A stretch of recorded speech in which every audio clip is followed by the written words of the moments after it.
आज का टॉपिक है प्रकाश वैद्युत प्रभाव की आइंस्टीन द्वारा व्याख्या अर्थात प्रकाश वैद्युत समीकरण। आइंस्टीन ने प्रकाश वैद्युत प्रभाव की व्याख्या प्रकाश के क्वांटम मॉडल के आधार पर की थी और जिसके मुख्य बिंदु इस प्रकार हैं। पहला बिंदु है कि प्रकाश ऊर्जा के छोटे छोटे बंडलों से मिलकर बना है। प्रत्येक बंडल को फोटोन कहते हैं। तो फोटोन का कॉन्सेप्ट यहाँ पर आइंस्टीन ने दिया तथा इसकी ऊर्जा एच न्यू है।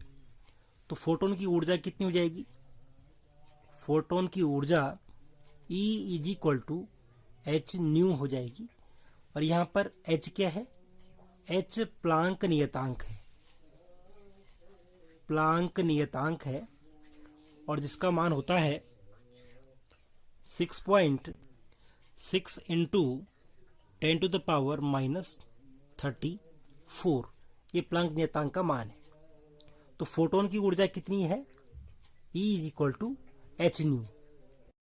आइंस्टीन की व्याख्या का दूसरा बिंदु था कि प्रकाश वैद्युत प्रभाव आपतित प्रकाश के एक फोटोन, जो प्रकाश किरण गिर रही है, जब ये प्रकाश किरण धातु की सतह पर गिरती है तो वहां पर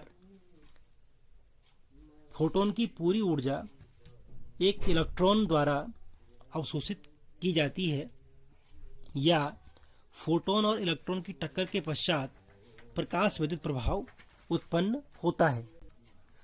तो तीसरा बिंदु है वो है कि प्रकाश वैद्युत प्रभाव में भाग लेने वाला इलेक्ट्रॉन को पृष्ठ से बाहर निकलने के लिए एक न्यूनतम ऊर्जा की आवश्यकता होती है, जिसे कार्यफलन या वर्क फंक्शन कहते हैं। कहने का अभिप्राय यह है कि माना किसी सतह पर जब प्रकाश किरण गिरी या फोटोन उस पर टकराया तो वहां से इलेक्ट्रॉन को उस सतह से बाहर निकलना है। तो उसके लिए इलेक्ट्रॉन को आवश्यक ऊर्जा की आवश्यकता है, न्यूनतम ऊर्जा की आवश्यकता है। और जो न्यूनतम ऊर्जा उसे चाहिए उसे हम कार्यफलन कहते हैं। और कार्यफलन को हम फाई नॉट से व्यक्त करते हैं। तो phi naught is equal to होता है आपका एच न्यू नॉट। ये कहाँ से आया? क्योंकि हम जानते हैं E इज इक्वल टू होता है एच न्यू और यहाँ पे ये न्यूनतम ऊर्जा इलेक्ट्रॉन को चाहिए बाहर निकलने के लिए, इसीलिए इसको हम फाई नॉट कह रहे हैं या कार्यफलन इसको कह रहे हैं। तो phi naught is equal to h nu naught. यहाँ पे न्यू नॉट क्या चीज है? न्यू नॉट, तो न्यू नॉट क्योंकि न्यू तो आवृत्ति का प्रतीक है, तो न्यू नॉट हो जाएगा देहली आवृत्ति। देहली आवृत्ति से हम कह सकते हैं या थ्रेशोल्ड फ्रीक्वेंसी।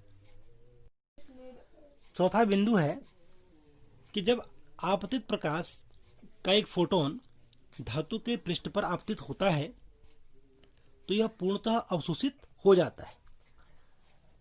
जब फोटोन गिरा तो फोटोन माने फोटोन था, ये फोटोन इस पृष्ठ द्वारा अवशोषित हो गया, पूरा का पूरा अवशोषित हो जाता है। और अवशोषित होने से पहले यह लगभग 10⁻⁻8 मीटर दूरी तक भीतर चला जाता है। तो फोटोन कितनी दूरी तक गया? 10⁻⁻8 मीटर दूरी तक अंदर चला जाता है। और उसके बाद जो फोटोन है ये अपनी संपूर्ण ऊर्जा एक इलेक्ट्रॉन को दे देता है। इसके बाद जितनी भी ऊर्जा थी इसने पूरी की पूरी ऊर्जा किसको दे दी? किसी एक इलेक्ट्रॉन को इसने अपनी ऊर्जा दे दी। और इलेक्ट्रॉन उस ऊर्जा का दो प्रकार से उपयोग करता है। कैसे? पहला काम इलेक्ट्रॉन का यह है कि वह इस धातु की पृष्ठ से बाहर उत्सर्जित हो जाता है। तो ऊर्जा का दो प्रकार से उपयोग हुआ कि पहले धातु की पृष्ठ को त्यागना और दूसरा जो ऊर्जा शेष बच गई वो इलेक्ट्रॉन की गतिज ऊर्जा के रूप में काम आती है। तो हम कह सकते हैं कि ऊर्जा का एक भाग इलेक्ट्रॉन को धातु पृष्ठ के बंधन से मुक्त करने में व्यय हो जाता है तथा शेष भाग इलेक्ट्रॉन को, जो उत्सर्जित इलेक्ट्रॉन है, उत्सर्जित इलेक्ट्रॉन को गति ऊर्जा के रूप में प्राप्त हो जाता है। तो इसको इस प्रकार लिख सकते हैं कि यदि फोटोन की ऊर्जा एच न्यू है तो h nu is equal to क्या हो जाएगा आपका, कार्यफलन plus kinetic energy. H nu is equal to, कार्यफलन को हम लिख सकते हैं h nu naught plus kinetic energy, या काइनेटिक एनर्जी इक्वल टू क्या हो जाएगा, h nu minus h nu naught. तो जो ये समीकरण है ई के बराबर h nu minus h nu naught, तो यही जो समीकरण है, इस समीकरण को हम क्या कहते हैं, आइंस्टीन की प्रकाश वैद्युत समीकरण भी कहते हैं। आइंस्टीन की प्रकाश वैद्युत समीकरण। अब हम देखते हैं कि किस प्रकार से आइंस्टीन ने अपनी थ्योरी के आधार पर प्रकाश वैद्युत प्रभाव के जो परिणाम निकले थे उनको समझाया। सबसे पहला परिणाम था कि तीव्रता का प्रभाव, कि किस प्रकार प्रकाश की तीव्रता को बढ़ाने पर विद्युत धारा में बढ़ोतरी होती है। तो कुछ इस प्रकार का ग्राफ हमें प्राप्त हुआ था V और I के बीच में, कि तीव्रता बढ़ाने पर धारा में बढ़ोतरी हो रही थी और जो निरोधी विभव था, निरोधी विभव पर कोई अंतर नहीं आ रहा था, निरोधी विभव सभी के लिए क्या था, समान था। अब देखिए तीव्रता का अर्थ क्या हुआ। तीव्रता का अर्थ है, जैसे माना प्रकाश की किरण है और इसमें माना, हम भी मान के चलें, इसमें माना 1000 फोटोन है, 1000 फोटोन है माना, तो तीव्रता का अर्थ हुआ कि कुल कितने प्रकाश की किरणें हम तक पहुंच रही हैं। तो जैसे जैसे हम तीव्रता को बढ़ाएंगे, माना ये एक किरण आ रही है, इसकी तीव्रता आई है, तो इसमें कितने फोटोन होंगे, 1000 फोटोन होंगे। यदि 2 किरणें आ रही हैं तो 2 किरणों में कुल कितने फोटोन होंगे, इसकी तीव्रता 2i होगी।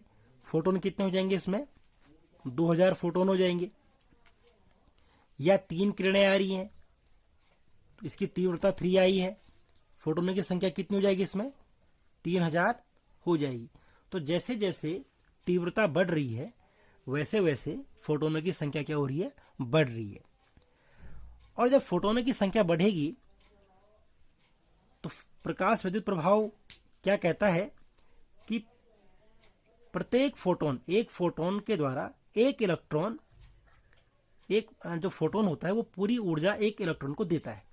तो जितने ज्यादा फोटोन गिरेंगे उतनी ही अधिक मात्रा में इलेक्ट्रॉन भी उत्सर्जित होंगे। यदि 1000 फोटोन गिरे तो 1000 इलेक्ट्रॉन उत्सर्जित हुए, उतने ही धारा प्रवाहित होगी। 2000 फोटोन गिरे, उन्होंने 2000 इलेक्ट्रॉनों को ऊर्जा दी और 2000 इलेक्ट्रॉन धातु के पृष्ठ से मुक्त हुए।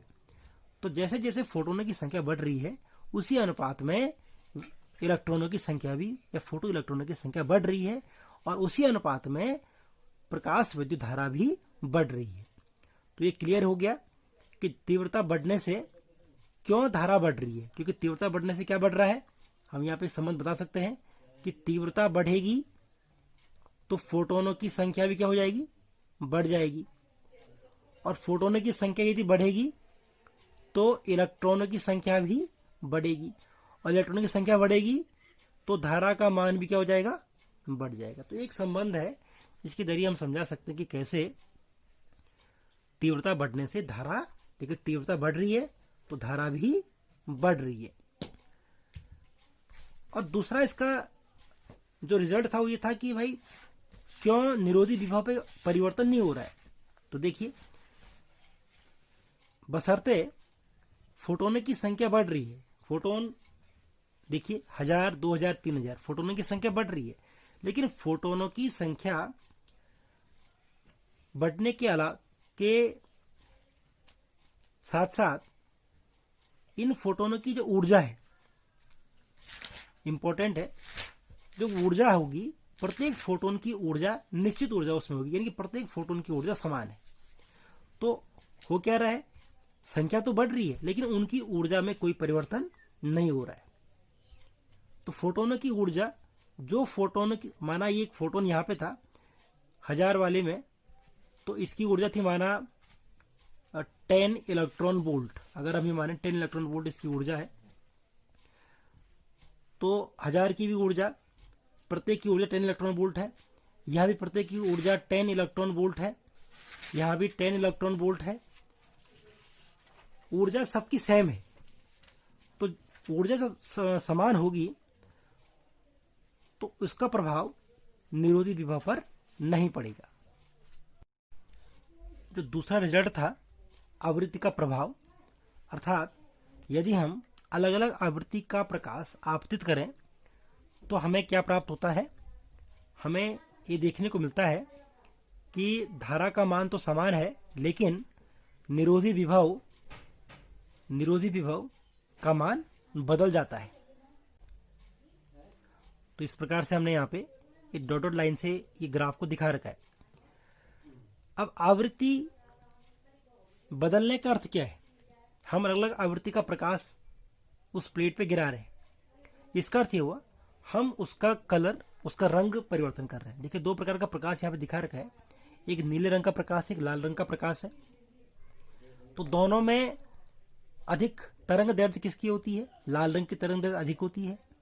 तो लाल रंग के प्रकाश की आवृत्ति कम होगी। तो हम कह सकते हैं कि म्यू ऑफ, या इसको बोलेंगे म्यू ऑफ रेड, और ये हो जाएगा म्यू ऑफ ब्लू। तो अधिक आवृत्ति किसकी हो जाएगी? ब्लू रंग की या नीले रंग की आवृत्ति, नीले रंग के प्रकाश की आवृत्ति अधिक हो जाएगी। तो नीले रंग के प्रकाश की आवृत्ति अधिक है, तो इसके लिए हमें इसका निरोधी विभव भी ज्यादा मान पर प्राप्त होगा। तो यदि इन दोनों को हम यहाँ पे दिखाना चाहें कि कौन सा नीला है और कौन सा लाल रंग का प्रकाश है, तो नीले रंग की आवृत्ति ज्यादा है, तो इस वाले को हम नीले रंग से दिखाएंगे और अंदर वाले को हम रेड से दिखाएंगे। देखिए, ये लाल रंग के प्रकाश के लिए हमको कर्व इस प्रकार से प्राप्त होगा और ये हमको नीले रंग के प्रकाश के प्राप्त होगा। तो इसको हम लिख सकते हैं न्यू 1 और न्यू 2, और ये प्राप्त होगा आपको V0 for first and V0 for N2। और दोनों ही केस में प्रकाश की तीव्रता क्या है? समान है। अब इसकी व्याख्या आइंस्टीन ने किस प्रकार से की? देखिए, यहां देखिए, इसमें तीव्रता समान है। प्रकाश की तीव्रता क्या है? समान है। तीव्रता समान होने का अर्थ ये हुआ कि जितने फोटोन रेड में होंगे उतने ही फोटोन ब्लू में भी होंगे। माना यहाँ पर 1000 फोटोन है और यहाँ पर भी क्या है? 1000 फोटोन है। 1000 फोटोन रेड के, 1000 फोटोन ब्लू के। तो जितने फोटोन होते हैं उतने ही इलेक्ट्रॉन, उसी रेशो में इलेक्ट्रॉन एमिट होते हैं। तो धारा पर कोई धारा दोनों ही केस में क्या होगी? समान होगी। तो ये क्लियर हो गया। लेकिन निरोधी विभव अलग अलग क्यों हुआ? तो देखिए, फोटोन, जो रेड वाले फोटोन थे, रेड वाले जो फोटोन है और ब्लू वाले फोटोन है, इनमें अधिक ऊर्जा वाले फोटोन कौन से हैं? ठीक है, तो हम जानते हैं E इक्वल टू होता है h nu. E equal to h nu, अर्थात एनर्जी ज्यादा किसकी होगी? जिसकी आवृत्ति अधिक होगी। तो यहाँ पे स्पष्ट है कि नीले वाले फोटोन की आवृत्ति अधिक है, इसलिए उनकी ऊर्जा भी क्या होगी? अधिक होगी। तो नीले वाले फोटोन, जो नीले रंग के फोटोन है, उनकी ऊर्जा अधिक है, इसीलिए उनका निरोधी विभव भी उसी अनुपात में अधिक हो जाएगा। तो इस प्रकार से आइंस्टीन ने ये व्याख्या दी कि आवृत्ति को बढ़ाने से फोटोनों की ऊर्जा बढ़ जाती है, इसीलिए उनका निरोधी विभव भी बढ़ जाता है।